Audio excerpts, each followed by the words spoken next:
IDF के target पर Hamas leader हैं। सिनवार पर 3.32 करोड़ रुपए यानी 3 करोड़ 32 लाख रुपए का इनाम रखा गया है। दाइफ के सिर पर 83 लाख का इनाम रखा गया है। किस तरह से टारगेट नंबर 1 और नंबर 2 हैं, ये दोनों सिनवार और दाइफ, इसका ऐलान किया गया है। और इस वजह से एक बार फिर लगातार ये साफ किया जा रहा है इजराइल द्वारा कि कैसे उसके टारगेट पर हमास की लीडरशिप है। गाजा युद्ध में इजराइल का पलड़ा भारी है, लेकिन अब हमास ने इजरायली सेना के लिए सबसे बड़ा संकट खड़ा कर दिया है। हमास की स्पेशल ब्रिगेड ने गाजा में कदम कदम पर मौत का जाल बिछा दिया है। इस जाल में फंसकर इजरायली सैनिकों की मौत हो रही है। गाजा के ग्राउंड ऑपरेशन में हमास इजराइल पर भारी पड़ता हुआ नजर आ रहा है। 14 दिसंबर को गाजा के एक मकान में हमास ने ट्रैप लगाया और इसमें फंसकर इजराइल के 10 जवान एक साथ मारे गए। हमास के छल विस्फोट से इजराइल को युद्ध की रणनीति बदलनी पड़ी है। आशंका है कि बढ़ते हुए खतरे से बचने के लिए इजराइल गाजा पर महाविनाशक हमले करने की तैयारी में है।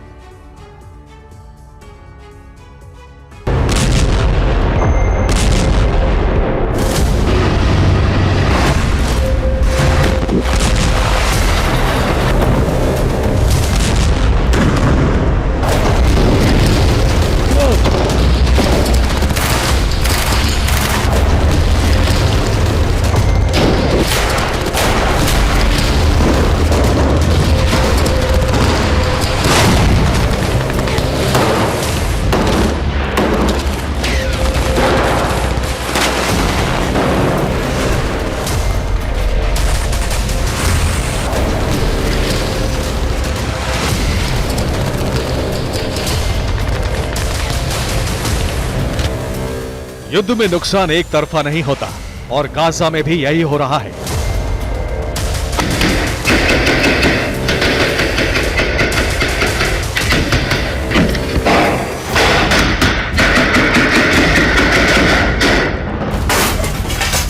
आईडीएफ के जवान गाजा की गलियों में राइफल लिए हमास के लड़ाकों का शिकार करने निकले,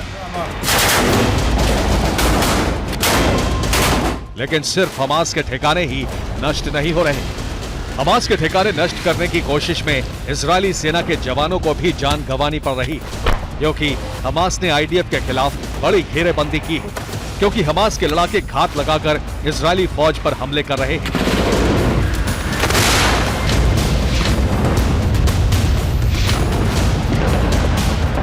इजरायल के टैंकों के करीब पहुंचकर आईडी हमले किए जा रहे हैं। इजरायल के जवानों को ट्रैप में फंसाकर मारा जा रहा है।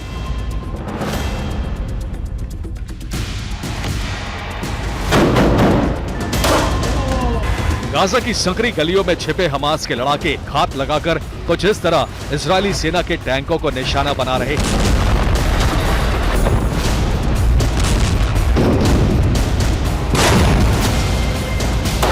हमास के लड़ाके टैंक के नजदीक पहुंचकर आईडी हमले कर रहे हैं।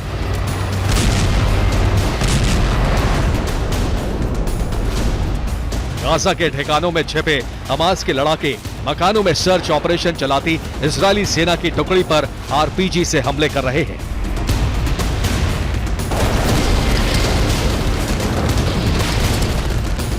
गाजा में जगह जगह हमास ने ट्रैप बिछा दिए हैं और इनमें फंसकर इजरायली सेना के जवान मारे जा रहे हैं। हमास के स्नाइपर इजरायली टोली को टारगेट कर रहे हैं।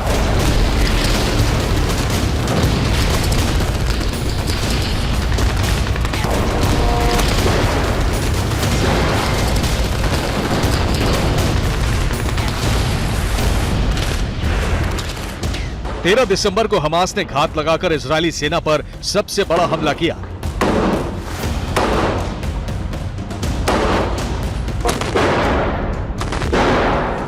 तेरह दिसंबर को हमास ने खान यूनिस में इजरायली सेना के जवानों को ट्रैप में फंसाया। इस हमले में एक साथ इजरायल के 10 जवान मारे गए।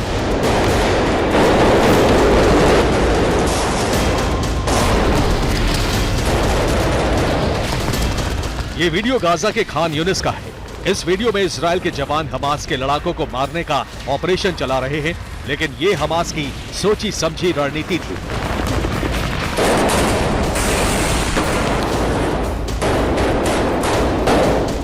हमास ने खान यूनिस में ट्रिपल ट्रैप लगाया। एक इमारत में सबसे पहले आईडीएफ रेड पार्टी फंस गई। फंसे जवानों को बचाने के लिए दूसरी टोली भेजी गई। दूसरी टोली के पहुंचते ही हमास ने धमाका कर दिया। जवानों को रेस्क्यू करने आई आईडीएफ की तीसरी टोली पर भी घात लगाकर हमला किया। ट्रिपल ट्रैप हमले में 10 जवानों की मौत हो गई। बीते 48 घंटे में गाजा के अंदर आईडीएफ के करीब 50 जवानों की मौत हुई है। अल कस्साम ने कहा है कि शेख रादवान में इजराइल के 8 टैंक नष्ट कर दिए गए हैं।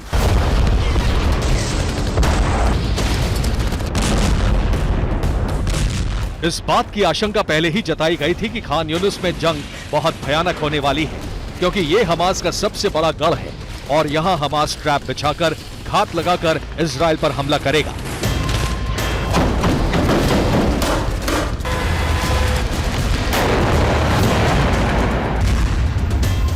हमास के लड़ाके गाजा में कई तरह के ट्रैप का इस्तेमाल कर रहे हैं।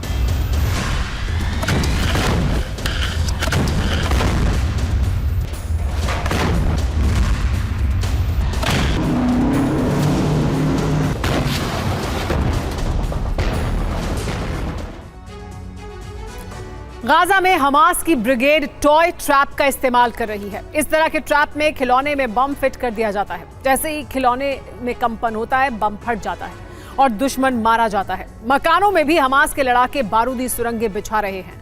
जैसे ही इजराइल के सैनिक मकानों में घुसते हैं, विस्फोट हो जाता है। तीसरा ट्रैप है ट्रिप वायर। इस ट्रैप में बारूदी सुरंगें बिछाई जाती हैं, बांस या नुकीले सरिये के शिकंजे बनाए जाते हैं। ट्रिप वायर के टूटते ही विस्फोट हो जाता है या दुश्मन नुकीले शिकंजे में फंसकर मारा जाता है। गाजा में जगह जगह स्पाइक बोर्ड लगाए गए हैं। ये मकानों की छत पर लगाए गए हैं, जमीन में गड्ढे खोदकर बिछाए गए हैं। इनके संपर्क में आते ही नुकीले सरिये दुश्मन का शरीर छलनी कर देते हैं। इसी तरह एरो ट्रैप यानी तीर लगाए गए हैं। ये तीर एक ट्रिप वायर से बंधा होता है। पांव पड़ने या हिलने से ट्रिप वायर टूट जाता है। तीर लगने से दुश्मन जख्मी हो जाता है या मारा जाता है। गाजा में हमास ने जगह जगह ग्रेनेड ट्रैप भी लगाए हैं। इन ग्रेनेड की पिन ढीली कर दी जाती है। जैसे ही ग्रेनेड के नजदीक हलचल होती है, ये फट जाता है। हमास कार्ट्रिज ट्रैप का इस्तेमाल भी कर रहा है। कील के नुकीले सिरे पर गोली रख दी जाती है। गोली पर पांव पड़ते ही विस्फोट हो जाता है और दुश्मन जख्मी हो जाता है।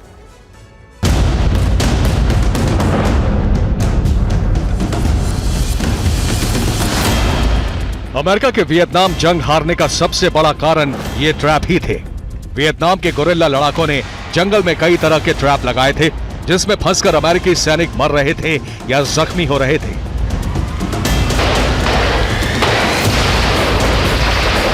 अब ऐसे ही ट्रैप्स में फंसकर इजरायली जवान जख्मी हो रहे हैं।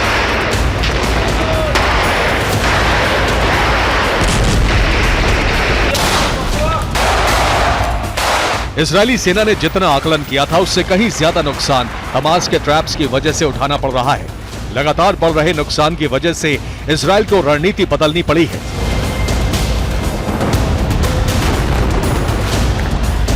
इजराइल ने ग्राउंड ऑपरेशन को सीमित इलाकों तक समेट दिया है। ग्राउंड ऑपरेशन उन्हीं इलाकों में किया जाएगा जहां से हमास के बड़े नेटवर्क का खात्मा हो चुका है। हमास के कंट्रोल वाले इलाकों में हवाई बमबारी बढ़ाई जाएगी। हमास का गढ़ नष्ट होने के बाद ही ग्राउंड ऑपरेशन शुरू किया जाएगा।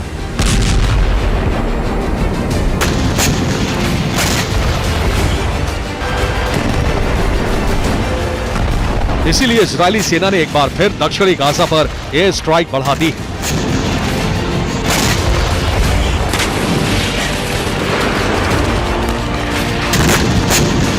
दो महीने से ज्यादा की जंग के बाद भी इजराइल गाजा से हमास को खत्म नहीं कर पाया है और इसीलिए हमास के हौसले बुलंद हैं।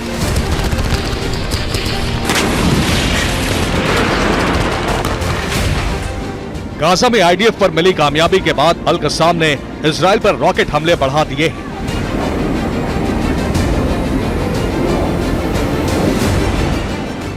चौदह दिसंबर को हमास ने इजराइल पर 116 रॉकेट दागे।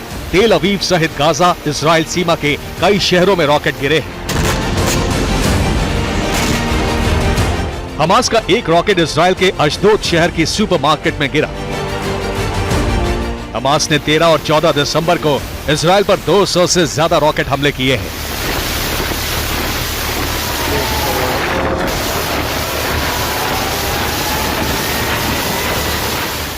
हमास ने बड़ा पलटवार करके जता दिया है कि उसके हथियार अभी खत्म नहीं हुए हैं और वो लंबी जंग के लिए तैयार है। गाजा की जंग इजराइल के लिए मुसीबत बनती जा रही है। सैनिकों के मारे जाने से नेतन्याहू घर में घिर गए हैं। आशंका है कि दबाव में आया इजराइल हमास का खात्मा करने के लिए विनाशक हमले कर सकता है। Bureau report, TV9 Bharatvarsh.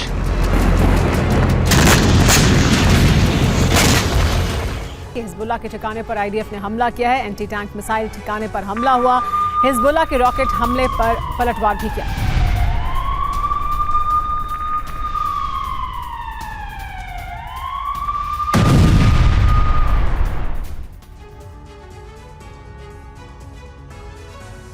Gaza के युद्ध में इजराइल के साथ साथ अमेरिका भी बुरी तरह से फंस गया है। नेतन्याहू और बाइडेन के लिए मुश्किलें कम होने की बजाय बढ़ती ही जा रही हैं। अमेरिका पर सीज फायर के लिए दबाव बढ़ता जा रहा है, लेकिन नेतन्याहू ऑपरेशन रोकने के लिए तैयार नहीं है। ऐसे में अमेरिका खुद को बचाने के लिए किसी भी वक्त इजराइल का साथ देने से मना कर सकता है। जैसे ही इस बात का संकेत मिला कि अमेरिका साथ देने से इनकार कर सकता है, वैसे ही इजराइल ने ऐलान कर दिया कि वो अकेले ही जंग लड़ेगा। तो सवाल यही है कि क्या अमेरिका अब इजराइल का साथ नहीं देगा?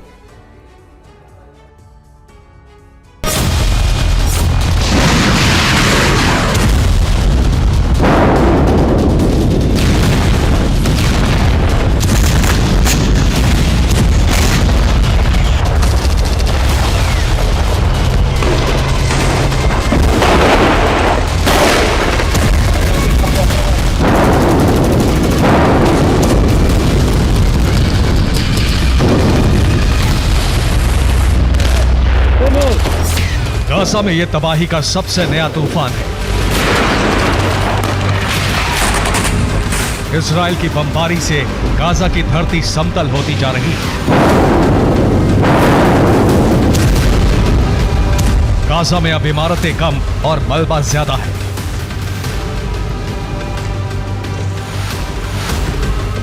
इजराइल के हमलों से गाजा की धरती खून से लाल होती जा रही है। गाजा में अब तक का सबसे बड़ा संहार हो चुका है, लेकिन विनाश का जो बवंडर वो शांत होने के बजाय बढ़ता ही जा रहा है।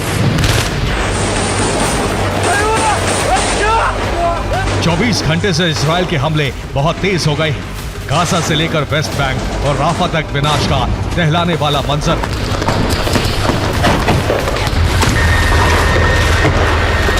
इजराइल के हमले इसलिए अब और ज्यादा तेज हो गए हैं क्योंकि उसके पास अपने ऑपरेशन को खत्म करने के लिए बहुत कम वक्त बचा। इजराइल को डर है कि वो आने वाले वक्त में अलग थलग पड़ जाएगा। अमेरिका भी उसे मदद देना बंद कर देगा। ऐसा इसलिए क्योंकि गाजा में जितना बड़ा नरसंहार हो रहा है उसे अमेरिका बहुत ज्यादा दिनों तक सही नहीं ठहरा सकता। आशंका है कि अगर इजराइल ने जल्द ही बमबारी नहीं रोकी, उसका ऑपरेशन जल्द ही खत्म नहीं हुआ, तो अमेरिका भी मदद से अपना हाथ पीछे खींच लेगा। इस बात का एहसास इजराइल को भी है। यही वजह है कि इजराइल ने अकेले दम पर जंग लड़ने की तैयारी कर ली है।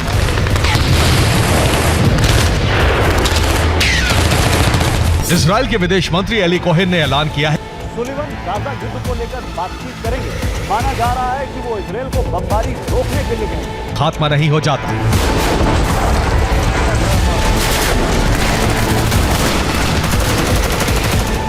इजराइल अपने रुख पर अड़ा हुआ है।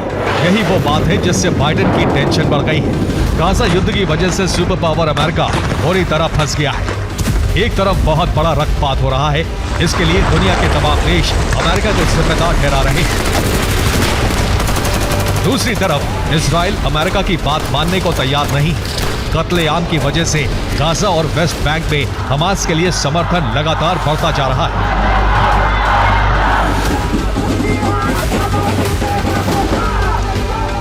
वेस्ट बैंक पे एक सर्वे हुआ जिसमें 88% लोगों ने न सिर्फ हमास का समर्थन किया, बल्कि इन्होंने कहा कि फिलिस्तीन के राष्ट्रपति महमूद अब्बास को इस्तीफा दे देना चाहिए।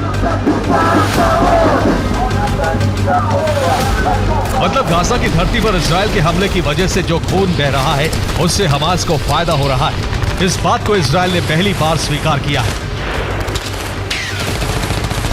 But while Hamas sees every innocent death as a strategy, we see every innocent death as a tragedy. Here are only some of the measures that we're taking to prevent them. While we take extensive measures to minimize civilian casualties, Hamas makes every effort to maximize them. That is the enemy we face. जाहिर है Israel के हमले में Gaza के जो बेकसूर लोग मारे जा रहे हैं, उसी से हमास मजबूत हो रहा है और इजराइल कमजोर।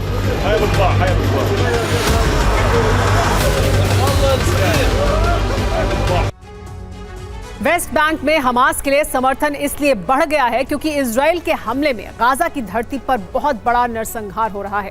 गाजा में अब तक 18,450 लोगों की जान जा चुकी है। इजराइल के हमलों में मरने वाले लोगों में 70% महिलाएं और बच्चे हैं। इजरायली सेना की बमबारी में 7,750 बच्चों की जान जा चुकी है। 3,760 छात्र छात्राओं का कत्लेआम हो चुका है। इतना ही नहीं, 210 टीचर्स की जान जा चुकी है। इसके अलावा गाजा से लेकर वेस्ट बैंक तक बड़े पैमाने पर गिरफ्तारी हो रही है। आईडीएफ अब तक 4,450 लोगों को गिरफ्तार कर चुका है। इसी रक्तपात की वजह से हमास को वेस्ट बैंक के लोगों का समर्थन मिल गया है।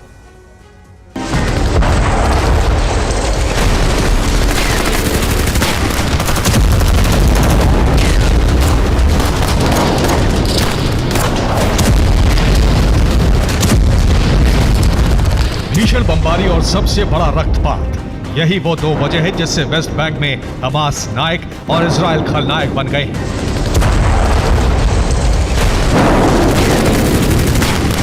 नेतन्याहू और उनकी सेना गाजा से हमास को पूरी तरह मिटा देना चाहती है। नेतन्याहू ने यह भी ऐलान कर दिया कि युद्ध के बाद गाजा की सत्ता हमास के हाथ में नहीं होगी। लेकिन हमास चीफ हानिया ने ऐलान कर दिया है कि हमास के बिना गाजा की कल्पना एक भ्रम है। फिलिस्तीन लिबरेशन ऑर्गेनाइजेशन के सीनियर नेता हुसैन शेख ने कहा है कि अमेरिकी राष्ट्रपति बाइडेन ने जो कहा है उस पर अमल करें। गाजा में तत्काल युद्ध विराम करवाएं। सीज फायर नहीं हुआ तो हालात बहुत भयावह हो जाएंगे।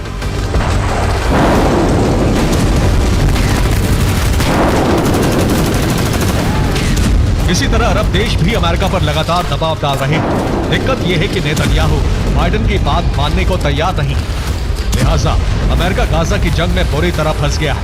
युद्ध के इस भंवर से बच निकलने के लिए बाइडेन ने अपने राष्ट्रीय सुरक्षा सलाहकार जेक सलीवन को इजराइल भेज दिया है।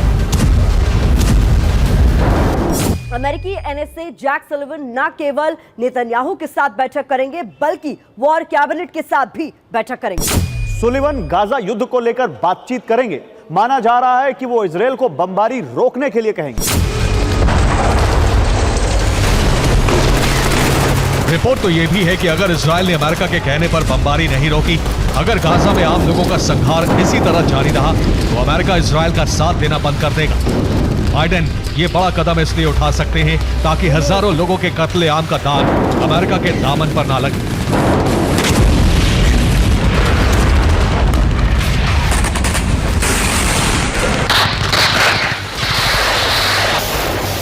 अमेरिका की अपनी मुश्किलें हैं तो इजराइल की अपनी। इजराइल में नेतन्याहू के खिलाफ आक्रोश बढ़ता जा रहा है। ज्यादातर लोग नेतन्याहू से इस्तीफे की मांग कर रहे हैं।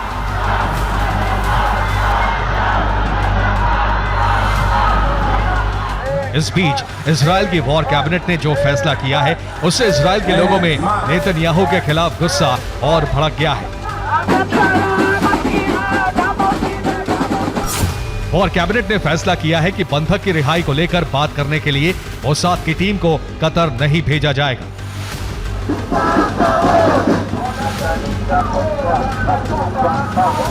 इसी ऐलान के बाद इजराइल में हजारों लोग सड़क पर उतर आए। आक्रोशित भीड़ नेतन्याहू से कुर्सी छोड़ने की मांग कर रही है।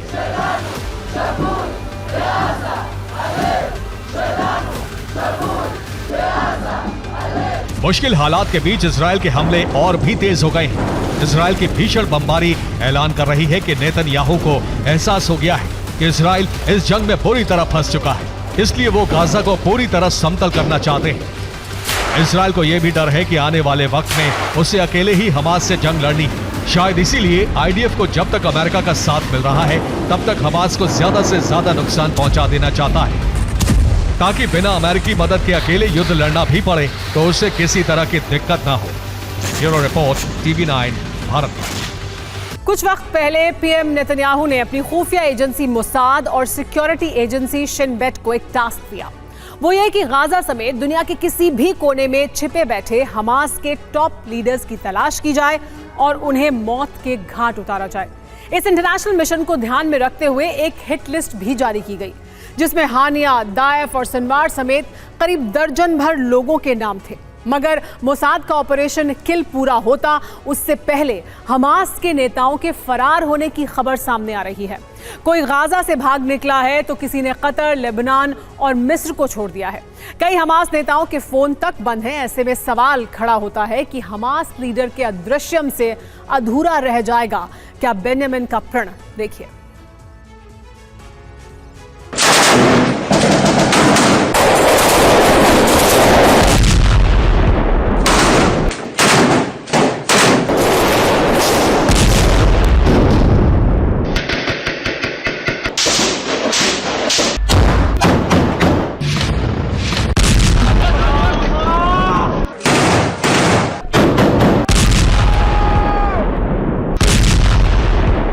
जंग के 70 दिन बीत जाने के बाद भी गाजा से हमास का खात्मा क्यों नहीं हो पाया?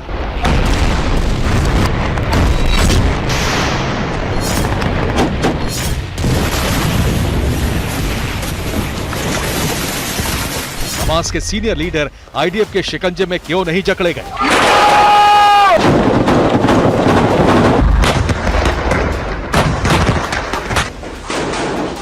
हमास के टॉप कमांडर्स को इजरायली सेना क्यों नहीं दबोच पा रही?